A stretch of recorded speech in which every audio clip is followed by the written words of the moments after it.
நிறைவாழ்வு AG சபை வழங்கும் morning மன்னாவிற்கு உங்களை அன்போடு வரவேற்கிறோம். கர்த்தருடைய பரிசுத்த நாமம் மகிமைப்படுவதாக. இந்த நாளிலே உங்களை சந்திப்பதிலே மிகுந்த சந்தோஷம். எனக்கு அன்பான தென்று பிள்ளைகளே, என்னுடைய காரியங்களை யாருமே பார்த்துக்க யாருமே இல்லை, எனக்கு உதவி செய்ய யாருமே இல்லை. நான் ஒரு தனி மரம் போல இருக்கிறேன். என்னுடைய தேவைகள் எல்லாம் சந்திக்கப்படவே மாட்டேங்குது. நான் ஒவ்வொருத்தட்டையா போய் கையேந்திக்கிட்டே இருக்கிறேன். நான் எப்பவுமே மற்றவங்களையே சார்ந்து வாழ்கிறது போல எனக்கு இருக்குது. எனக்கு சந்தோஷமாவே இல்லை அப்படின்னு ரொம்ப புலம்பிக் கொண்டிருக்கீங்களா? கர்த்தர் இன்னைக்கு உங்க கூட பேசுகிறார். ஆதியாகமத்தின் புஸ்தகம் 22ஆம் அதிகாரம் 14வது வார்த்தை இப்படியாக சொல்லப்பட்டிருக்கிறது. ஆபிரகாம் அந்த இடத்துக்கு யெகோவா ஈரே என்று பெயரிட்டான். அப்படி என்றால் என்ன அர்த்தம்? தேவனுடைய பர்வதத்திலே எல்லாம் பார்த்து கொள்ளப்படும். இன்றைக்கு கர்த்தர் அதை தான் உங்களுக்கு சொல்லுகிறார். அவருடைய பர்வதத்துல உங்களுடைய தேவைகள் பார்த்து கொள்ளப்படும்.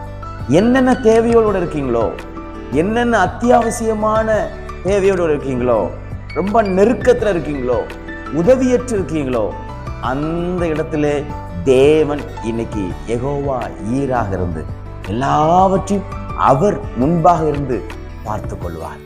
பயப்படாதீங்க. உங்களுடைய காரியங்களை கர்த்தர் பார்த்து கொள்வார். உங்க பிரச்சனைகளை அவர் பார்த்து கொள்வார். உங்கள் தேவைகளை அவர் பார்த்து கொள்வார். உங்களுடைய சமாதானமற்ற சூழ்நிலையை அவர் பார்த்து கொள்வார்.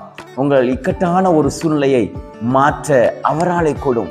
யெகோவா ஈரே என்று அவன் பெயரிடும் பொழுது, பலியிடுவதற்கு ஆடுகள் இல்லை என்று அவன் திணறும் பொழுது கர்த்தர் ஒரு ஆட்டை காண்பித்தார். அப்பொழுது அந்த வார்த்தை சொல்லுகிறான், கர்த்தருடைய பர்வதத்திலே எல்லாம் பார்த்து கொள்ளப்படும்.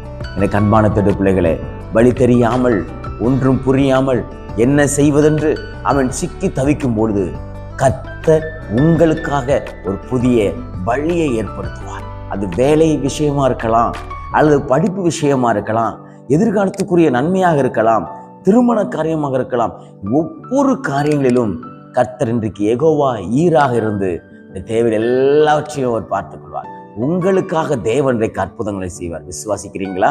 எப்படி ஆபிரகாமுடைய தேவைகளை ஆண்டவர் சந்தித்து அவருடைய பலியை கர்த்தர் செலுத்த உதவி செய்தாரோ, அதே போல இந்த நாளிலே உங்களுக்கு தேவையான எல்லா பண தேவைகளையும் பொருளாதார தேவைகளையும் கர்த்தர் சந்தித்து உங்களுக்கு ஒரு மன நிம்மதியை, மன திருப்தியை கர்த்தர் தந்து நடத்த அவர் உண்மை உள்ளவராக இருக்கிறார்.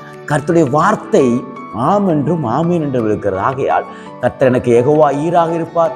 அவர் இன்னைக்கு இந்த தேவை எல்லாம் சந்திப்பார். நான் எங்கேயும் அங்கேயும் அலைந்து திரிய தேவையில்லை. கர்த்தரே எனக்கு முன்பாக வந்து எல்லா காரியங்களையும் பார்த்துக் கொள்வார் என்று விசுவாசிகள். நான் சொல்லுகிறேன், அவருடைய பர்வதத்திலே உங்கள் தேவைகள் எல்லாம் பார்த்து கொள்ளப்படும். அவருடைய பர்வதத்திலே உங்கள் பிரச்சனைகள் எல்லாம் பார்த்து கொள்ளப்படும். அவருடைய பர்வதத்திலே உங்கள் வியாதிகள் எல்லாம் பார்த்து கொள்ளப்படும். இந்த நாள் கர்த்தருடைய தேவை எல்லாம் சந்தித்து அற்புதமாய் ஆச்சரியமாய் நடத்துகிற நாளாக தேவன் மாற்றி கொடுப்பாராக. God bless you.